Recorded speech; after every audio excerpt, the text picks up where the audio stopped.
Constitution of India has several distinctive features. It is the lengthiest constitution in the world, and it is a combination of rigidity and flexibility. I have told you, I have explained you that our constitution is the longest constitution in the world, and specifically we are having both the qualities. We are having rigidity also and flexibility also. We are very rigid in amend any law, but we are flexible also if it is in the betterment of our country. Then there is the flexibility also. The constitution provides for a quasi federal, it means a federal setup, where despite having two clear sets of government, central and state, more powers are given to the central government set up with a strong center. We are having a quasi federal kind of constitution, means we have two federal organization, two federal states, like we have central government also and state government also to take the decisions. But we have given more power to the central government so that it can take care whether the state government are performing satisfactory roles or not. There is a clear division of powers between the center and the state. Everything is clear, everything is written in the constitution. What are the powers holding center and what are those powers which are holding by the state? So it is all clear. The Supreme Court of India is the apex court of India, which resolves the dispute between the center and state or between the states. So we have given the higher part.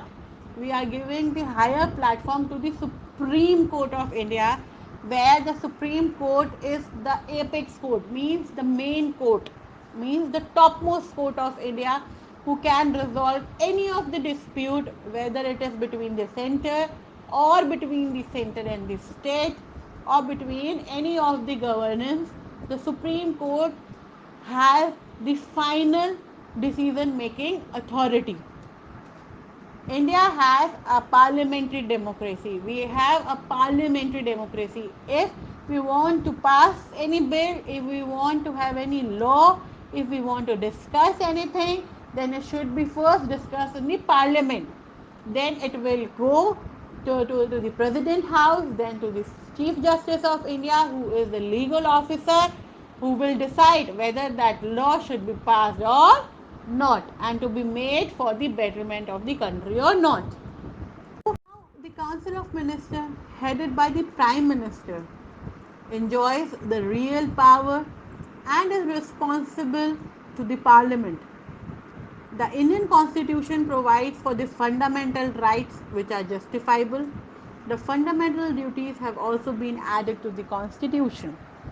We all know that if we have been assigned some kind of fundamental right, if our nation, if our constitution, if our country has given so much of the privileges, so much of the benefit, like you have the right to preach your own religion, you have the right for the education, you have the right to equality, you have the right to live, then why can't you perform some kind of fundamental duties which are for the betterment of the nation? Those fundamental duties will make you more close towards the nation, so that you will be having some sense of responsibility towards the country as well. So we also have the directive principle of state policy, given give a concrete shape to the welfare concept.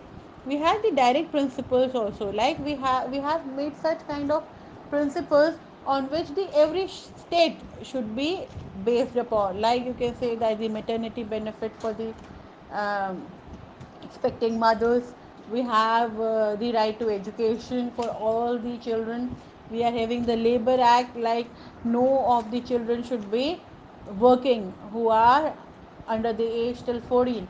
So these all are the labor acts.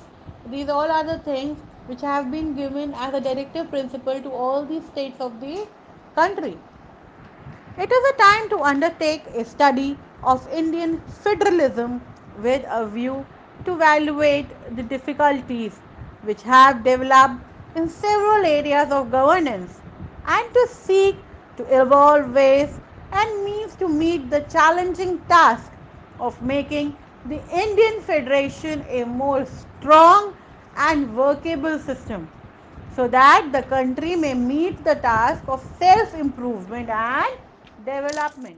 Student, we all are knowing that we are in a stage of developing nation. We are not developed yet.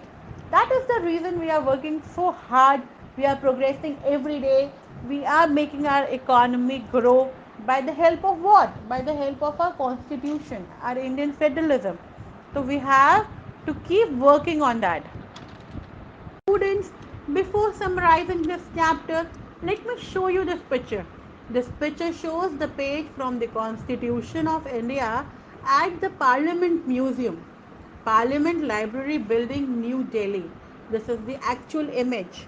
So, in Parliament Museum, a high-tech storytelling museum depicting the extent of the democratic heritage in India has been dedicated to the nation by Dr. APJ Abdul Kalam, President of India, on 14th August 2006.